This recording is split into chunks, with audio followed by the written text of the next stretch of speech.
Feel good. Yeah? Yeah, feel good. Awesome. Feel rested. CD said you texted her, hey. She's like, that's how I knew he was bored. Yeah, I'm rested. I intend to stay that way.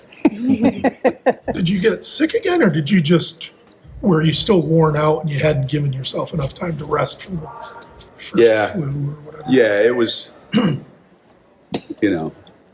it was supposed to be a couple weeks, and I turned it into 5 days. And needless to say, it backfired. So once we regrouped and got the medication right. Obviously, you never know, but is this team you feel on the other side of all these injuries Yeah. at this point and going, or? Yeah.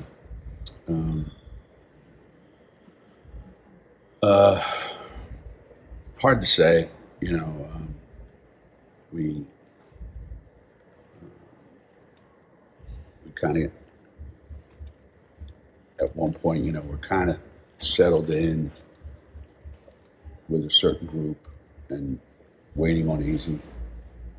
And then Caroline's out. And Yana's out. So we traded 2 for 1, we got 1 back and lost 2. So how quickly can we get the other 2 back? If we keep everybody intact that's already here, and little by little we get the other 2 back. Could happen at the perfect time, Just if we have them for, hopefully if we have them, let's say, for a month before March, before the NCAA tournament starts. That would be huge. See what that looks like. I think we've had it yet this year. Where everybody was 100% ready to go. No time limits, no minutes limits. Is it going to be a while for Caroline because it's not the first time she's banged her head? It's second or third. Yeah, that's a toss-up. That's one that we don't. Normally you have some sort of timetable. These things, kind of are each individual case.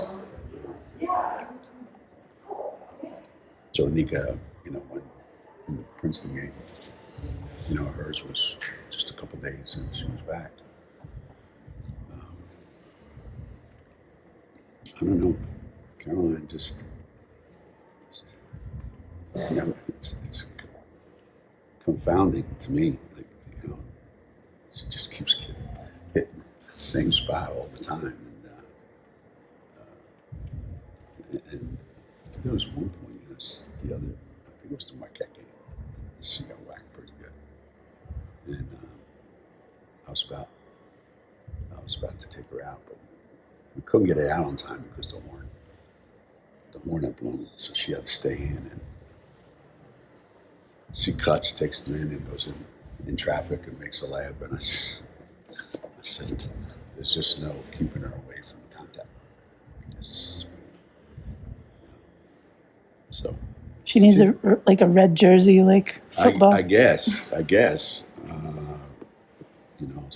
Bubble wrap or something to keep her in one piece. But we're hopeful, little by little, that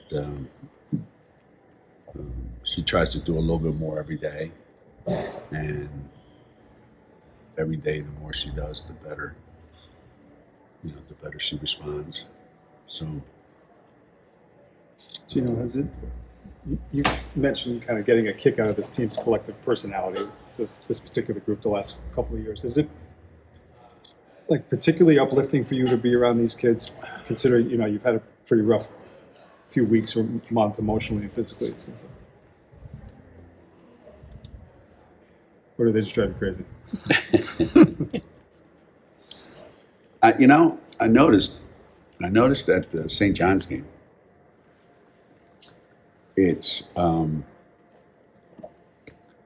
it's in my control whether they drive me insane or not.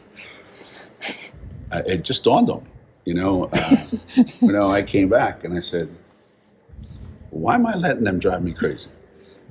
Like, I can choose not to do that. And so I made a concerted effort against St. John's to just go, you know what? I'm not going to let them get me this game. So there was maybe like one or two instances, but for the most part, whatever they do, they kind of, if you just give them an opportunity, a play or two later, without even commenting on it, they fix it. So you just have to let them play through it. Just let them go through it. And they're starting to communicate better with each other. They're starting to talk to each other more, which is really good. But they're a quietly confident group, and their confidence is real. Sometimes it's not real. Their confidence is real. And so far, they have a pretty good handle on themselves. I think Nika has a pretty good way of managing everyone's emotions. She kind of drives the whole thing. Geno, was when you talk surprised. to sports medicine professionals, they say a couple things. One, kids are coming in with more wear on their bodies than ever before, playing year-round. And two, the medical professionals are recommending more time for every injury, not just head injuries. So do you have to change the style? You have to give kids more rest? You have to change practice? Is there something that you need to do that can help? Yeah. Everything that you used to do that got you 11 national championships, you have to do opposite, which is, scary because, look how good it was. And relatively speaking, nobody got hurt. And if it did, it was one person who, for whatever, out for the year. Let's just say it wasn't this constant parade. And I think that's absolutely true. I think the wear and tear on some of these kids coming in, they bring a lot of this stuff with them from high school. So no matter what you do from a training and practice standpoint, it's way more than they're accustomed to doing on their own, just by nature of it. And you end up with each kid getting something, whatever that is. Now, some are freak, some are freak. What kind of stuff? What kind of exercises do you do in the weight room to make sure you don't get a concussion? There's nothing. What do you do, to make sure that your teammate doesn't push a kid into you, or a teammate knocks you on the ground and you hit your head, or you catch your thumb in a kid's shirt and break your thumb in the first game of the year. So some of these are just weird, And as I said, between bringing it here with them and just the cycle of weird things that happen, and already you've scaled back practice tremendously. I think every strength coach, every athletic trainer now, every school, they've got so much technology that they use on these kids that they can prove to you scientifically with data what you should be doing and what you should not be doing. And that if you do this, your chances are better to stay, prevent injuries. They're better.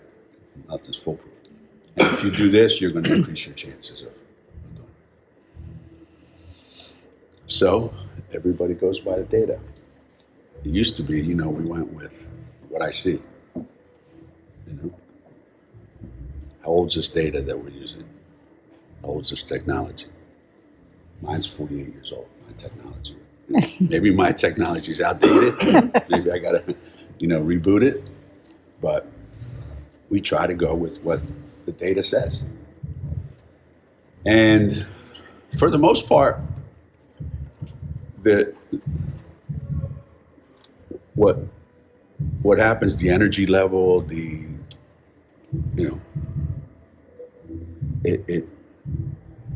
their ability to go longer is better. The only problem is if you can't sub, it's almost like counterproductive. The numbers say you should be here. Okay, but when every kid's got to play 40 minutes, it's impossible to keep the numbers there. So in a real world, you'd be able to manage the numbers so everybody gets to be at their maximum load. And then you live happily ever after. The one thing it does impact is the amount of time that you spend on the court, and you don't get a chance to maybe spend as much time on certain things that you would like to. So things get kind of falling through the cracks that you could stay before, and you could stay till you fix it. Talking about when Morgan played or JJ played. We're going to do this until we fix it. But we knew we got it fixed, and we don't have to worry about it the rest of the year. Now, you don't really fix a lot of things. You just Band-Aid a lot of things, but down the road you're going to have to do it again. So you pick and choose little things that you want to try to get really good at. And it goes back to what I first said. It ain't going to work. It ain't going to look good. So you just got to kind of stand up, walk down to the end of the bench, take a deep breath, and just watch the game. And then when it washes over you a little bit, come on back and rejoin the group. When did you decide that you were going to come back to that game? And was it like to surprise them on the bus and just see all their reactions? I think when I think after the Butler and Xavier games, I wasn't sure what would happen with the Paul game, and in retrospect, that ended up being really, really a godsend. And weird how it happened, but that ended up being a godsend because I wouldn't have coached that game. But that gave me Tuesday, Wednesday, Thursday, Friday, Saturday, Sunday, Monday, Tuesday, and then St. John's on Wednesday. So I had a lot of time to just focus on what I got to do to get myself ready. And it worked. I feel better than I felt in the last month. And everybody knows, when you can't sleep, nothing else works. When you can't sleep at night, and so you're kept awake by a million things going through your mind. It's not like I'm not tired. Yeah, I'm tired, but your mind is working. Your mind is going 100 miles an hour, and your body's going 50, and you can't catch up. You can't catch up. You can't catch up. And it's just constant, because you're thinking about so many different things that you want to do, that you have to do, that you can't do. And so you're doing crossword puzzles at 3 o'clock in the morning. hopefully, this will put me to sleep for sure. Geno, when take a break from what you do, what's the most important thing that you are able to separate yourself from? Like, if you need rest, like what's the craziest part of your job that you probably need a healthy break from?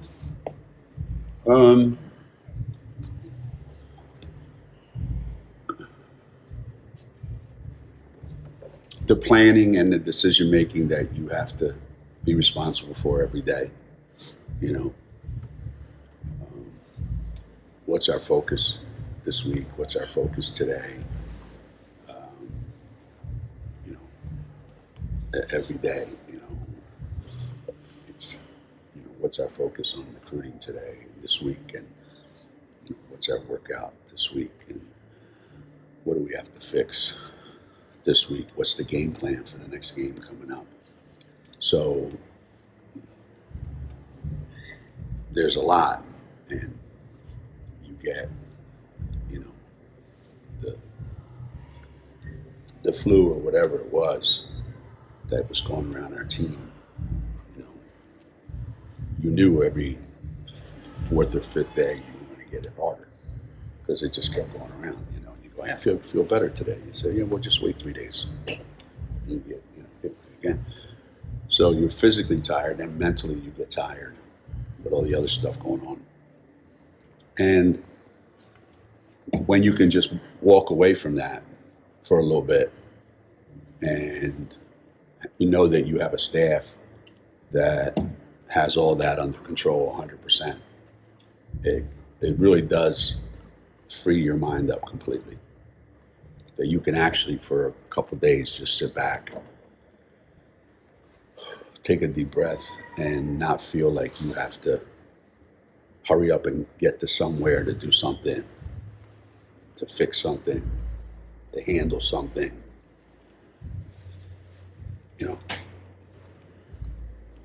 it's not like I have to be managing the team from the road. I don't have to be at home and managing the team while they're playing or practicing or whatever. I don't have to do any of that. I have enough confidence and I have a good enough staff that, you know. Hell, I watched them play. They scored more points when I wasn't there. You know, you notice we have stopped throwing the ball all over the place since I came back. The fear of that still has its impact. AZ might have had something to do with that too. Well, you know, it's no coincidence that, you know, the Lone Ranger and Tonto walked in at the same time. You know, When's a good time? When's a good time to come back? I don't know, Janelle. When's Daisy coming back? Wednesday. I think I'll be back Wednesday. Remember that feeling though too as a kid when the substitute teacher would walk in and be surprised? Yeah. Regular teacher, you know, sometimes that's freeing temporarily. Yeah. No, absolutely. 100%. Do you know, like everybody says about their staff, you know, like, oh, we have the best staff, but you really like to be able to just put CD's been here the whole time with you, to have her managing, you know, the you know, the DePaul announcement that the game was canceled. I'm sure the kids were disappointed, like all that stuff. Like to have those guys to rely on was pretty good, right? Yeah, she loves the limelight that goes with all this, but hates the stuff she has to do that goes with all this. You know, so she could just, you know, have the red carpet walking out on the court and not have to do the other stuff. I think she'd be ecstatic. But coaching the team, you know, she's very comfortable, and the kids are comfortable. And it's no coincidence that the other two people we have on our staff are both head coaches. So it's not like, well, what do I know about doing this stuff? I mean, they've all been in that seat. So we've got 3 people that have been in that seat. What did you think when you saw CD yelling at the officials the other night? It must have been your holdback person. You know, it's funny. Who was the game? Was it had to be Xavier, right? Yeah. And the first 5 minutes of the Xavier game, and you know, I remember saying, I got up, I went someplace, found something to do. I didn't want to watch it, and that, she's gotten this reputation of holding me back, keeping me from getting, being my own worst enemy. I'm telling you, nobody on our bench bitches and moans about foul calls more than CD and Morgan. So I'm surprised when I was away that one of them didn't get hit with a technical. Because I'm usually the guy telling the refs, and listen, next time they open their mouth, give them a T. But no, they're great. They're great. How did you see AZ just practice these past couple days after getting your feet wet on Wednesday? Well, we played Wednesday. We didn't practice Thursday, so we went yesterday, and then we'll go again today and play Sunday. She doesn't miss. Her legs are heavy, she said. They felt heavy. I don't care how long you do whatever. You ride the bike, or do this, or do that, Once you got to play, So they asked us, to try to keep it at 20 minutes, and we actually got it at exactly 20 minutes. And for her to come back and just, 15 points, like it was just, ordering, an English muffin, What would you like? I'll take 15 points. Sorry, there you go. Simple. It's incredible how she does it. Are they wanting me back? Is that it? You're talking too long. Come on in. Come I back. told you. Brief to the I told you. point. She wants the red carpet. That.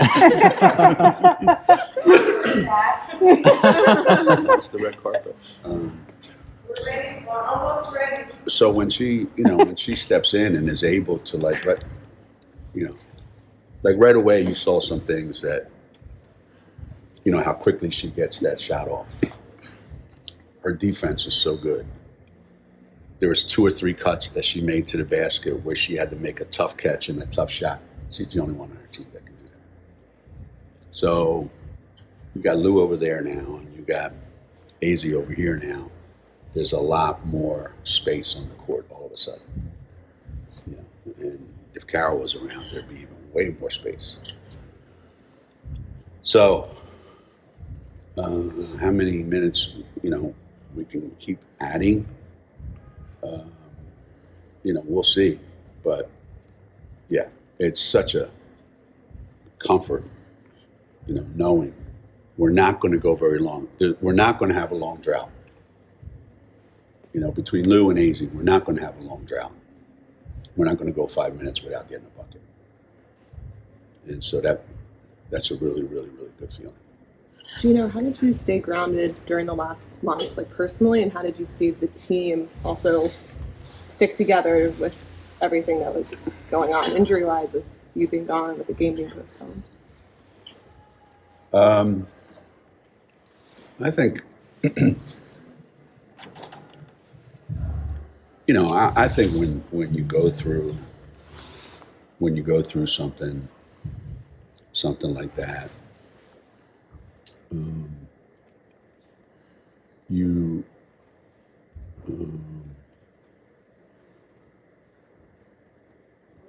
kind of talk yourself into thinking that you're quite prepared, and irrationally you're quite prepared. So when I went down there, it was on a Monday after we played somebody. It was like December 5th or something like that.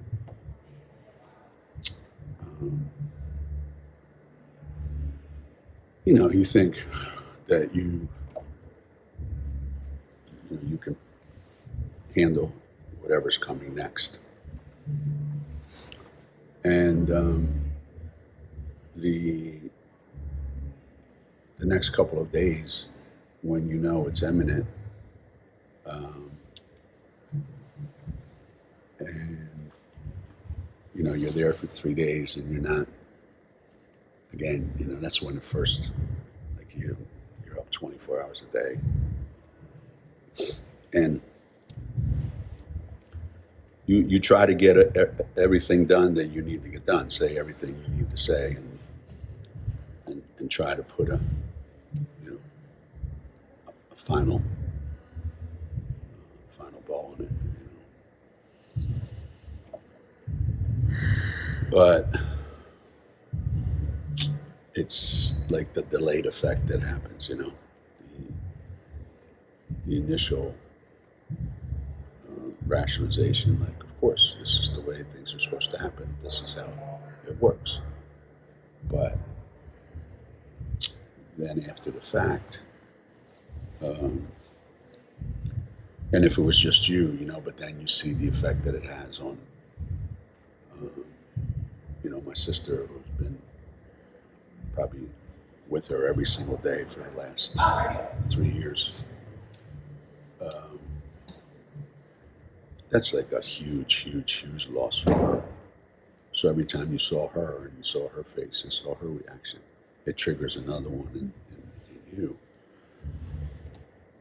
And it probably, isn't until you get home. And I'm sure everybody that's been through this, it's everybody actually at some point in their lives. You can't lay down and close your eyes. You can't sit there and do anything without that image popping into your head. And it's you can't get it out of your head. No matter what you try to do. And you try to keep busy and you try to do something, and and then the minute there's a quiet moment, and the minute, it's right there, right in front of you. And it's like constant. So you try to fill it by going to work and doing things, and you're not really present. You're not in the moment. So you're not really doing anything to help the people on your team because your mind isn't there. You're not present. So then you're mad. You're really mad at yourself because you can't compartmentalize the two things. And then the team's practicing and it's not going good. Then you take it out on them. When really, they have nothing to do with it. It's all because you personally don't feel comfortable in your skin right now. And it just escalates. And that was the sign that you have to walk away. And, with the cold and with everything else going on, you just, I just realize what people say all the time. You just need time. You just need time. You just need time away. You just need time to get yourself whole, get yourself together, so that you can be good for the people you have to be good for.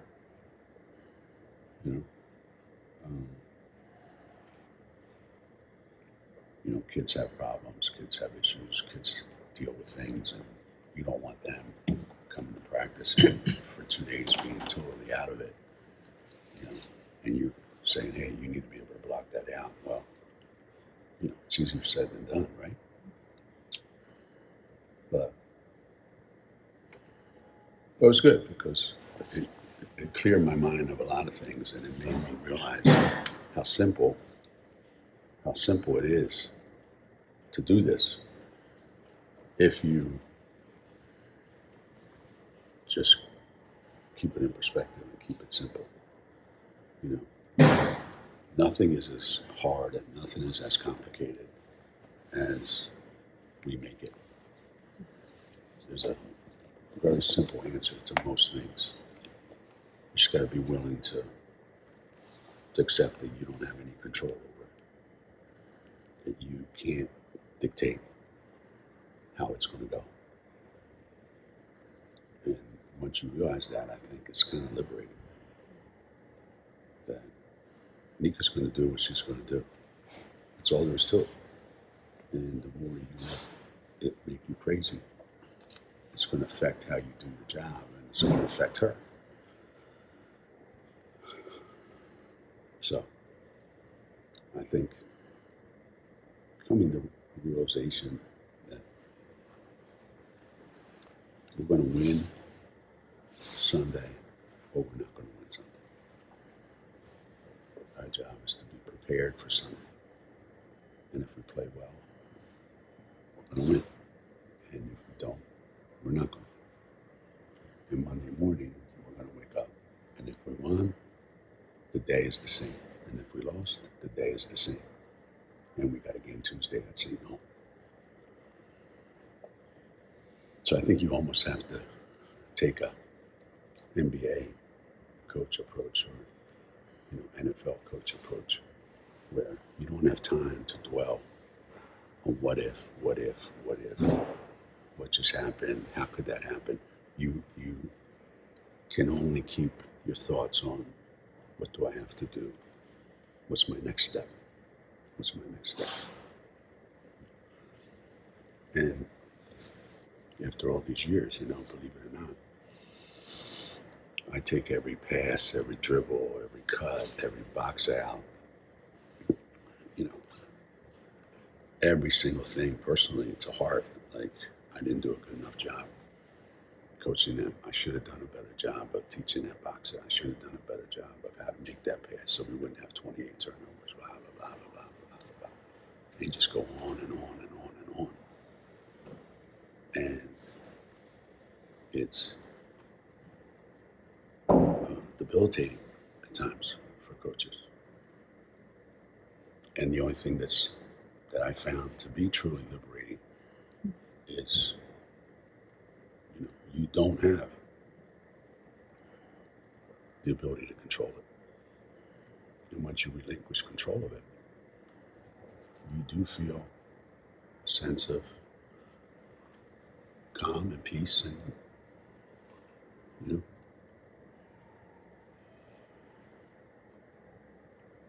not going to get, you don't understand, like, I've coached for 35, 40 years thinking that if we don't win the national championship, I'm going to get fired. That's not a healthy way to live. So you have to come to realization, like, you've been to, 14 Final Fours in a row. Like, if we don't go in the 15th, it's like the program's falling apart. We need to start looking at, maybe changing the offensive coordinator, changing the defensive coordinator, change the recruiting coordinator. And in reality, none of that's true. But these are things that you carry around with you, So I think this has given me an opportunity to just go,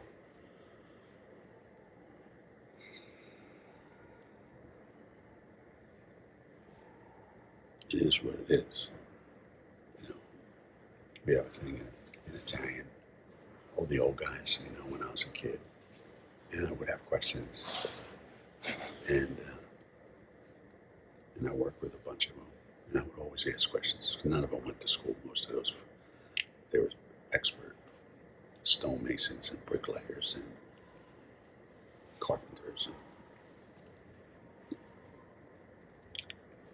and I would want to know something. They would just look at me and shake their head. And I would keep asking, well, why is it like that? Why? I just, like, I'm a why. Like, why? I always wanted to know why. Why? And the answer was pretty simple. In Italian. Perché così? Because it is. That's the only explanation. Why she just do that?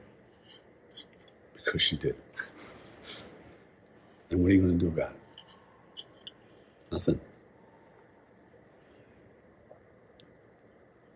Why does that kid foul 3-point shooter with 1 minute left? It is what it is. Be careful, see. And if you understand that, you don't have to ask why did it happen. Because we ask it all the time, why did it happen? You drive yourself crazy. So, it's time somebody asks. What happened? Did you guys go 2 for 27 for the 3-point? Okay, go see. That's all you need to say.